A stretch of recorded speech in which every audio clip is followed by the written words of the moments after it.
वक्त हम प्रयागराज के हाई कोर्ट में मौजूद हैं और तमाम अधिवक्ता संघ हमारे साथ मौजूद हैं। बातचीत करने का हम प्रयास कर रहे हैं। करछना का मामला है। लगातार करछना के मामले में अगर देखा जाए तो पीड़ित परिवार को न्याय नहीं मिला, ऐसा अधिवक्ता संघ कह रहा है और गाँव के और उनके परिवार के तमाम लोग कह रहे हैं। पर न्याय की अगर प्रक्रिया देखी जाए तो कहीं न कहीं बाबा का बुलडोजर भी चल चुका है, गिरफ्तारी भी हो चुकी है और कुछ मुआवजे की कुछ राशि यानी कि सांसद विधायकों द्वारा कुछ दिया भी गया है। हालांकि अभी तक समाज जो है संतुष्ट नहीं है, अधिवक्ता संघ भी नहीं संतुष्ट है और कुछ बातचीत करेंगे और जानने का प्रयास करेंगे। वकील साहब, अभी ये बताइए, आज जिस तरीके से वकील साहब कह रहे हैं कि ठाकुरों की सरकार है, ठाकुरों की अगर सरकार है तो क्या लोग अगर कहीं थाने में जाते हैं या कहीं भी जाते हैं तो क्या लोगों की सुनवाई नहीं होती है? देखिए, आप आंकड़े उठाकर देख सकते हैं। मैंने आपको पहले भी कहा कि हम लोग किसी सरकार विशेष के विरोध में, सरकार के इस समर्थन में नहीं है। हम कानून के समर्थन में हैं और कानून का जो विरोध करेगा, कानून का उल्लंघन करेगा, हम उसके विरोध में हैं। सीधी सी बात है, ठाकुरों की सरकार है या नहीं है ये हमारे बोलने की ज़रूरत है। अगर आप ये मानते हो कि मैं सबका मुख्यमंत्री हूँ तो 50 लाख रुपये अब तक रिलीज़ क्यों नहीं किए? आप कह रहे हो कि मैं केवल ठाकुरों का मुख्यमंत्री नहीं हूं तो उसके परिवार में नौकरी अभी तक क्यों नहीं दी है? आप कह रहे हो कि मैं पूरे प्रदेश का मुख्यमंत्री हूं, तो जो आप बुलडोजर चलाने वाली बात कर रहे हो, पहली बात आप वहाँ ऑन स्पॉट पर जाकर देख सकते हो। वो बुलडोजर किसी के आवास पर नहीं चलाया है। जहाँ भैंस बंधी थी उस बहन के छप्पर पर चलाया है, तो छप्पर पर चलाया गया बुलडोजर कोई बुलडोजर नहीं है, नंबर 1। नंबर 2, बुलडोजर चलाना ना चलाना ये किसी लॉ एंड ऑर्डर का वो नहीं है, तारीफ नहीं है। ऑनरेबल सुप्रीम कोर्ट का डायरेक्शन है, आप ऐसे नहीं चला सकते और हम इसके समर्थक भी नहीं है कि आप बुलडोजर चलाओ या मत चलाओ। हमारा तो ये कहना है कानून में जो व्यवस्था है आप उस काम को करो भाई मुख्यमंत्री जी। और यदि आप कह रहे हो कि मैं सबका मुख्यमंत्री हूं तो सबके मुख्यमंत्री का आपको प्रमाण देना होगा। जो मैंने पहले कहा, आपको लिखित आदेश देना होगा पेंशन का, आपको लिखित आदेश देना होगा नौकरी का, आपको लिखित आदेश देना होगा 2 महीने के अंदर ट्रायल प्रोसीड करने का, आपको लिखित आदेश देना होगा शस्त्र लाइसेंस का, आपको लिखित आदेश देना होगा पैसा इमीडिएट रिलीज करने का, और आपको लिखित आदेश देना होगा उस परिवार को सम्मान पूर्वक, सुरक्षा पूर्वक जीवन जीने का। शस्त्र लाइसेंस की थोड़ा सा बात कर लेते हैं। अगर उस परिवार को या उसी परिवार को छोड़कर किसी मुद्दे पर अगर हम जाएं या किसी परिवार को शस्त्र लाइसेंस की बात करते हैं तो ये क्या हुआ? ये तो बदला का एक रूप हुआ ना। ये बदले का रूप नहीं हुआ, ये एक्ट हुआ। आपको मैं बता दूं, ऐसे आपके हिसाब से बदले का रूप माननीय न्यायालय के समक्ष अगर देखा जाए। नहीं कहा बदला किसे कहते हैं कि आपने उधर गोली मारी, मुझे लाइसेंस दे दो मैं गोली मार दूंगा। नो, ये पुलिस फोर्स के पास हथियार है मारने के लिए जी नहीं, इस हाई कोर्ट की सुरक्षा के लिए है। ये जो गनर मिलते हैं लोगों को मारने के लिए नहीं मिलते। माननीय हाई कोर्ट के जजेस को, सुप्रीम कोर्ट को, मुख्यमंत्री को भी मिले गनर, तो काय के लिए मिले हैं? बदला लेने के लिए नहीं, सुरक्षा के लिए। तो शस्त्र लाइसेंस देने का जो कॉन्सेप्ट है वो लोगों की सुरक्षा का है, तो सुरक्षा के दृष्टिकोण से उनको शस्त्र लाइसेंस दिया जाना चाहिए। इसमें बदले की भावना क्या है?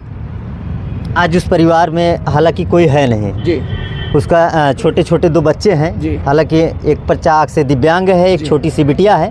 वो बिटिया भी शायद नाबालिग है। वकील साहब, बात हुई थी नाबालिग है, पर अगर बिटिया बालिग होती है तब उसे नौकरी मिलना चाहिए, उसके लिए भी कोई प्रावधान तो होगा ही। बिल्कुल प्रावधान है।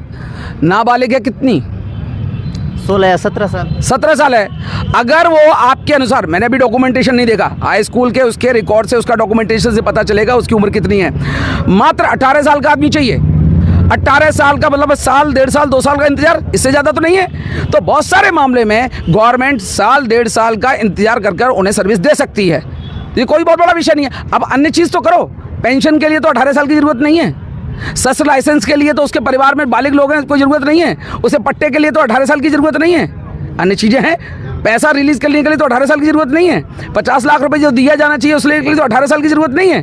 तो आप केवल एक नौकरी की बात कर रहे हो, अन्य प्रावधान भी है, तो आप अन्य काम पूरा करो, तब तक तो मुझे पक्का विश्वास है वो 18 साल की भी हो जाएगी। परिवार के लिए कृषि की जो पट्टे की व्यवस्था है वो शायद करा दी गई है एसडीएम महोदय के द्वारा। आपने सुना नहीं? अभी तमाम मीडिया में खबर छपी और तमाम लोगों ने बोला पट्टे के नाम पर उनको मौत के मुंह में ढकेल दिया। वो 2 बिस्सा पट्टा उनको आवास के नाम पर कहाँ दे रहे हैं? उस नाले में दे रहे हैं जहाँ पर ठाकुर जाति के लोगों की बस्ती है, जिन लोगों के द्वारा इतना जघन्य अपराध किया गया है। क्या वो डरा हुआ परिवार वहाँ रह पाएगा? पीड़ित परिवार इतना आक्रोश में था, प्रधान जी के द्वारा कहा जाता है कि इतना आक्रोश में था कि पट्टा तुरंत से तुरंत देना अनिवार्य था। हालांकि जगह वहाँ खाली थी, इसलिए वहाँ पट्टे को ज़मीन वहाँ पे मुआवजा दे दिया गया। जैसे ही ज़मीन की खोज हो रही है, कहीं मिलेगा तो उसको वहाँ से उलट पलट किया जाएगा। देखिए, आक्रोश की बात तो मैं बहुत धैर्यपूर्वक कह रहा हूँ आपसे। मैं कौन सी बात? जिसके परिवार के लोगों को अकस्मात बिना मौत के जिंदा जब जला दिया जाता है तो अच्छे अच्छे लोगों में आक्रोश पैदा हो जाता है। पहली बात तो ये है। रही दूसरी बात, कमज़ोर लोग कर क्या सकते हैं? कमज़ोर लोग सरकार के सामने गुहार ही तो लगाते हैं। तो एसडीएम महोदय को क्या इस बात के लिए 5 साल चाहिए कि मैं ज़मीन ढूंढ रहा हूँ? मैं आपको बता देता हूँ, लेखपाल को बुला लीजिए, प्रधान को बुला लीजिए, और वहाँ के आरआई को बुला लीजिए, और तहसीलदार को बुला लीजिए, और 1 घंटे के अंदर आपको पता चल जाएगी उस ग्राम विशेष के अंदर कितनी ज़मीन सरकारी है और कितनी ज़मीन प्राइवेट है। 1 घंटे में। और 1 घंटे में वो एसडीएम महोदय जो कह रहे हैं ना, मैं ऐसा कर दूंगा वैसा कर दूंगा, 1 घंटे के अंदर इस चीज़ को दुरुस्त किया जा सकता है। तो ये बचने के उदाहरण और बचने के भाषण के अलावा कुछ नहीं है। जी, आपका जो यूनियन जो संघ है, क्या नाम हुआ उसका? डॉक्टर अंबेडकर राष्ट्रीय अधिवक्ता संघ भारत।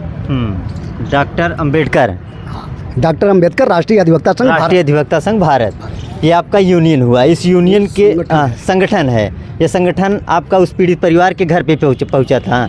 मैम, आप भी गई थी, पीड़ित परिवार से मिली थी, क्या बातें हुई थी?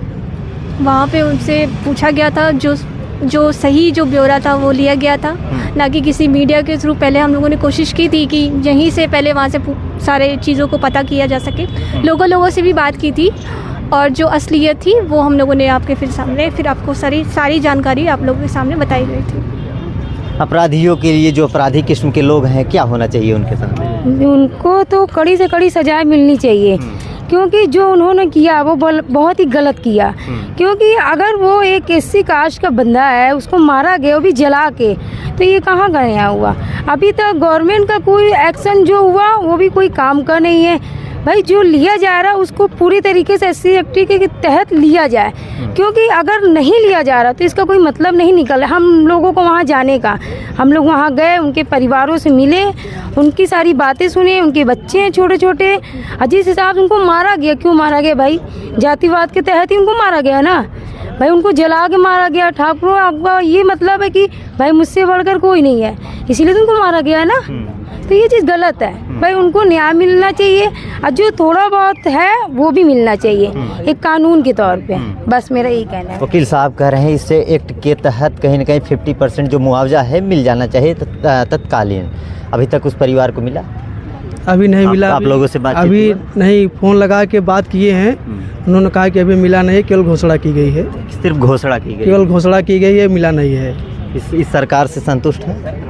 अब सरकार, अब आप लोग समाज में है, देख रहे हैं। अब जैसे अब वहाँ जाके देखा गया तो हमको तो ये लग रहा है कि समाज में जो जाति हिंसा बोली गई, तो ये जाति हिंसा नहीं, ये तो नस्ली हिंसा है। नस्ल की हिंसा इसको कह सकते हैं हम, क्योंकि जब हर लोगों को छेड़ा जा रहा है, महिलाओं को छेड़ा जा रहा है, किसानों को छेड़ा जा रहा है, हर वर्ग को, इसलिए ये सोच समझकर साजिश के तहत नस्ली हिंसा है। इसको हम नस्ली हिंसा ही कहेंगे। सरकार को लॉ एंड ऑर्डर का करवाना चाहिए, इससे कानून सही से रहे ढंग से। ठीक जी।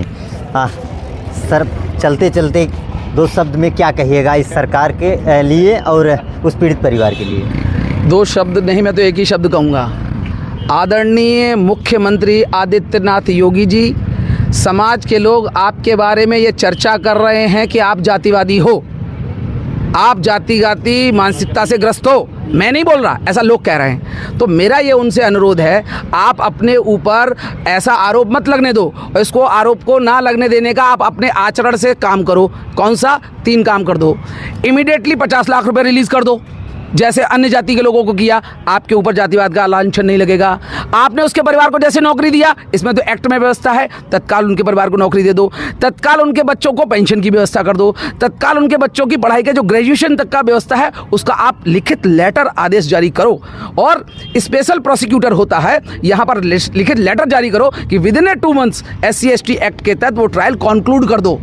इतना आप कर दो, उस पीड़ित परिवार को न्याय मिलेगा, न्याय में उसकी आस्था और विश्वास बढ़ेगा। ये केवल पीड़ित परिवार को नहीं, देश और प्रदेश के समस्त लोगों का शासन प्रशासन में विश्वास बढ़ेगा कि लॉ एंड ऑर्डर है। तो इस लॉ एंड ऑर्डर की रक्षा के लिए मैं उनसे अनुरोध करूंगा कि प्लीज़, आप लॉ एंड ऑर्डर के रखवाले हो तो इस काम को आप करो। इतने में हम भी खुश, पीड़ित परिवार भी खुश, इस देश और प्रदेश की जनता भी खुश। इतना ही कहना चाहूँगा मैं आपसे। क्या नाम हुआ सर आप? एडवोकेट BM सिंह, राष्ट्रीय संयोजक डॉक्टर अंबेडकर राष्ट्रीय अधिवक्ता संघ।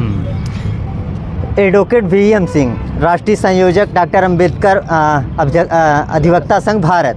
अभी इस वक्त हमारे साथ तमाम अधिवक्ता संघ है, बातचीत किए उस मुद्दे को लेकर। लगातार आज कहीं ना कहीं करछना में जो मामला हुआ है वो मामला लगातार आज देश भर में एक चर्चा का विषय बना हुआ है। लोग उस पर अपनी नज़रें टिकाए हुए हैं और ये भी जानना चाहते हैं कि आखिर उस परिवार के साथ क्या होना चाहिए।